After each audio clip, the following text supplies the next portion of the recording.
We Hairy Game Lords have been playing Demeter by Sorry We Are French. What a great name. What do we think? Find out!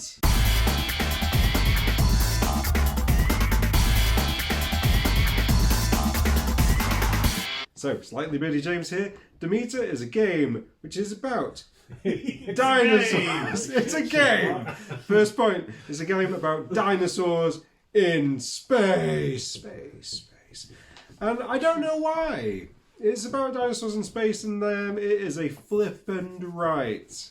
This game has got 5 decks of cards.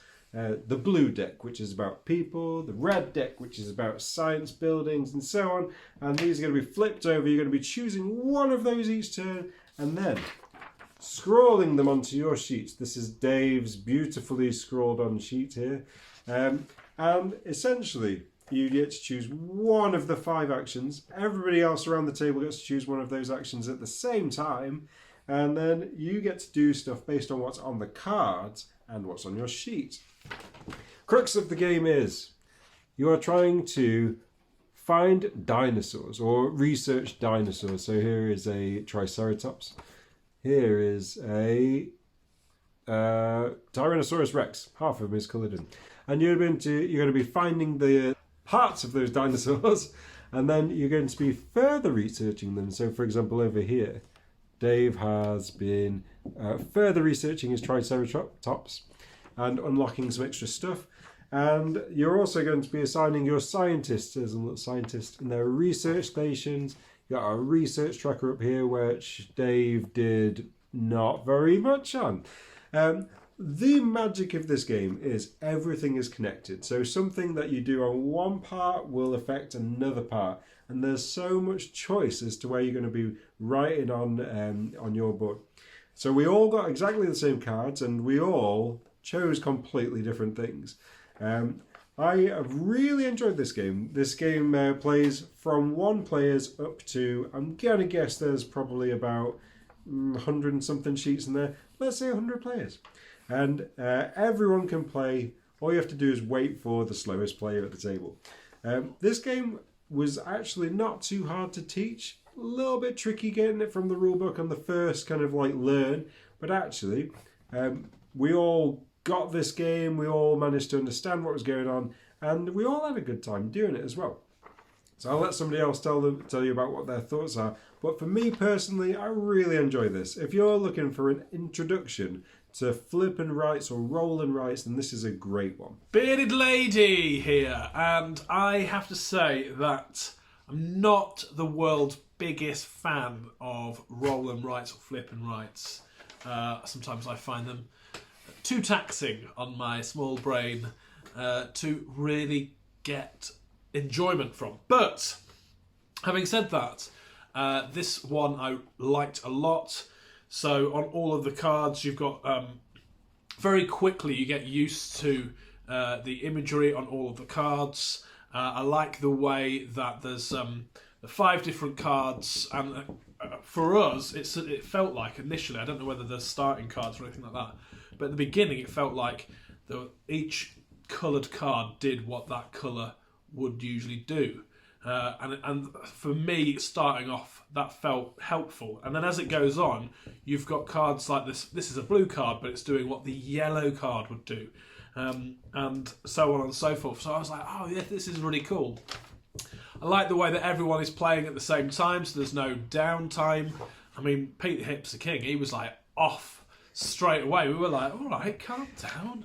I like the way that there is too much to do on your thing, so you need to choose where you're going to go, what you're going to aim for, because if you try and do everything, you will fail.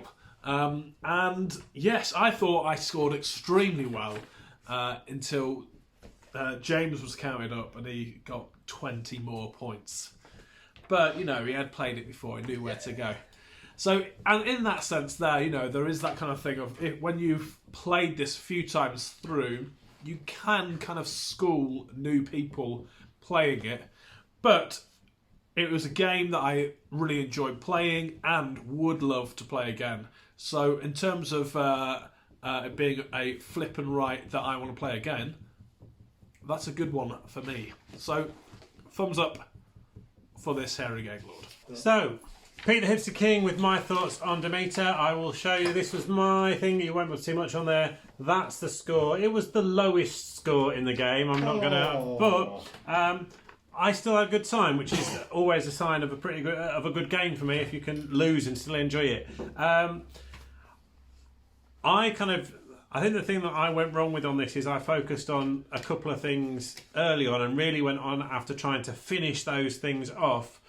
And I think the way to play this game is to build combos. And when I was watching James at the end as he was doing his final turns, he was taking 3 or 4 extra actions because of how he was comboing. It's unlike James to combo up and go. Take 20 minutes per turn.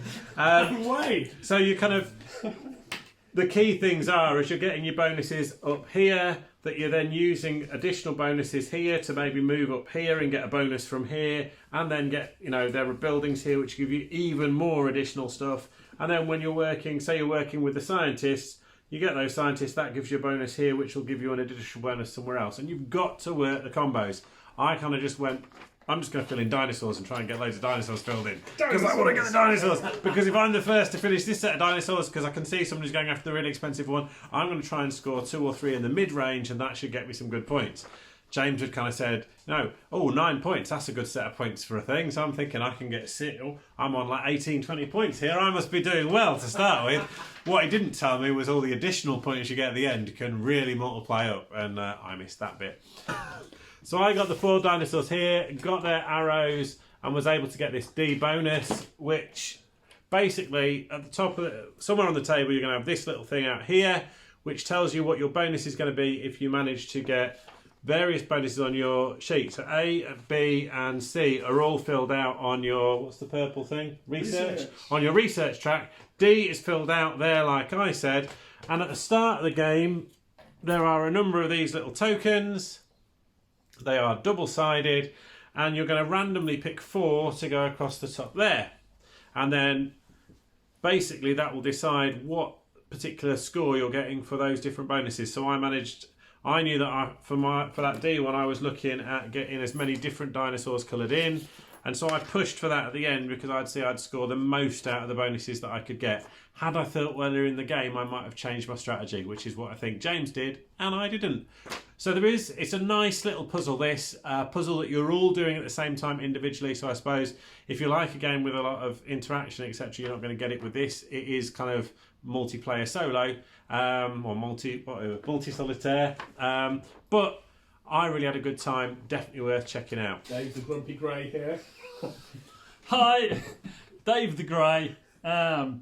So, what Pete just said, I'm not a fan of roll and rights, flip and rights, whatever else you feel like, and rights, because when I play a solo game, and to be honest, my family doesn't play games, so I play quite a lot of solo games. I play a solo game. When I come around here, I want interaction, and I want to be honest, I want to absolutely pulverise these guys, but in my gaming, I like to, and it happens so often, you kind of get used to it.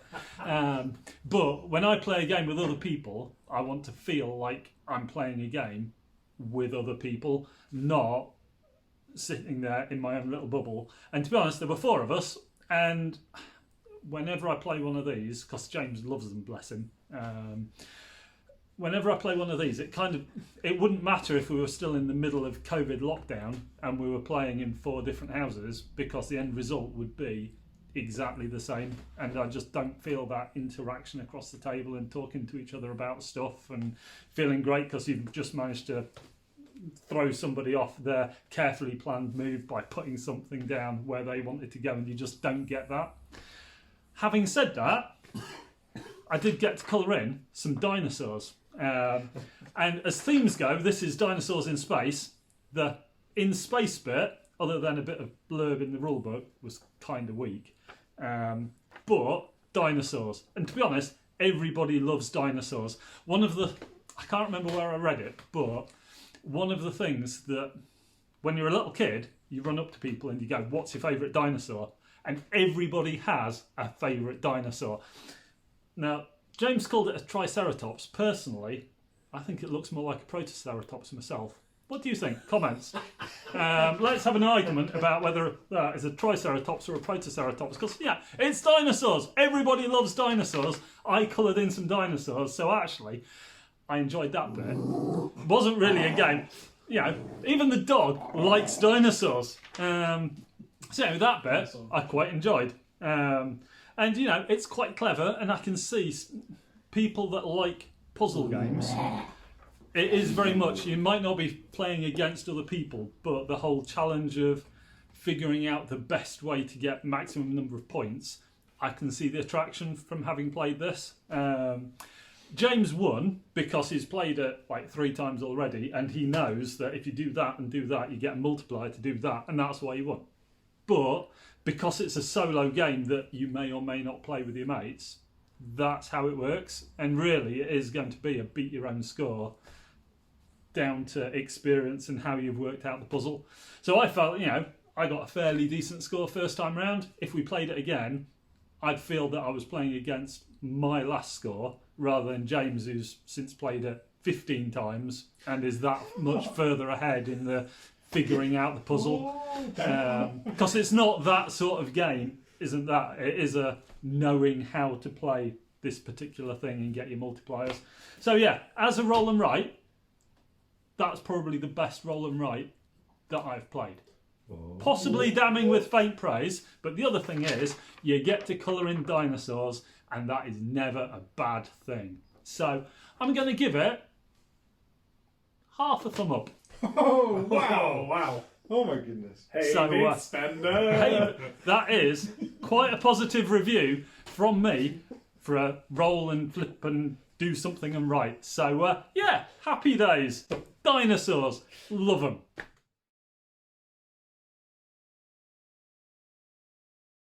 So one of the other bits that I did manage to get, because I went down here in this corner, I managed to get these 4 dinosaurs and their little yellow arrows, which is another separate thing. So I went after the big D.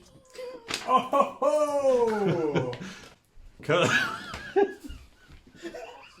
That's what you're known for, isn't Classic it? E. On the streets of Rotherham. So, if I say that again.